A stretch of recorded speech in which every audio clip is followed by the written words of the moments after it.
अंगना भारत के रानी तो कागा बलिया बोले हो, कागा किया मोरे नैहर से बिरन आए, ससुर से देवर आए हो, कागा किया मोरे नैहर से बिरन आए, ससुर से देवर आए हो, कागा कवन सगुन लेके आए, बड़ही बिनु सारनु हो, कागा कवन सगुन लेके आए, बड़ही बिनु सारही हो।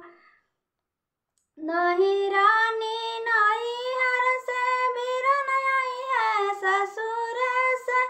देवर आई है हो, रानी आजुए के नौवे महीनावा तोहला तोहरे होई है नु हो, रानी आजुए के नौवे महीनावा लालन तोहरे होई है नु हो। जावा हुए कागा जावा हुई हवा से उड़ी जावा हो, कागा जब हमरे होई है लालनवा तो चोचा तोहरे सोने बिनबो हो, कागा जब हमरे होई है लालनवा तो चोचा तोहरे सोने बिनबो हो। 8 महीनावा के बीता तो नौवा के लागत हो, बहिनी हो तबिहन पह फाटे तो होरिला जनम लिहले हो, बहिनी हो तबिहने पह फाटे तो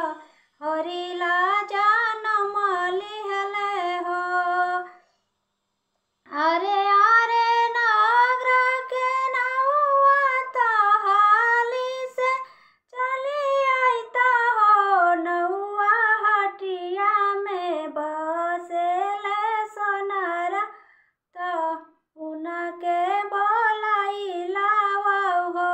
नौआ हटिया में बसेले सोनारवा तो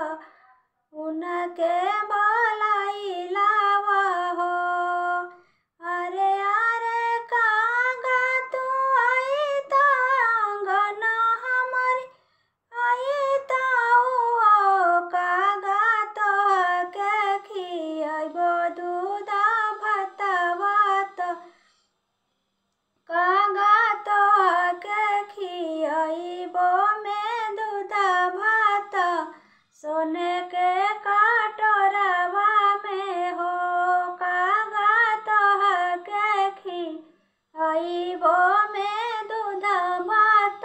सोने के कटोरवा में हो, कागा चचवा में सोनावा मिलाइबो तो रूपवे दुनु पंखानु हो, कागा चचवा में सोनावा मिलाइबो रुपया दुनु पंखाई हो। नौआ नगर के गोतिनी बालाई तो सोहर गवाई तानु हो, नौआ नगर के गोतिनी बालाई तो सोहर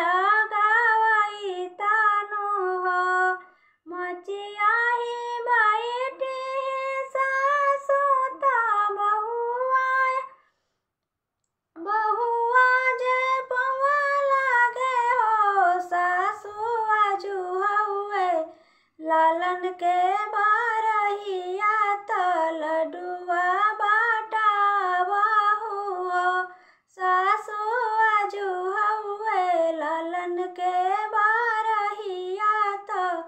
लड्डू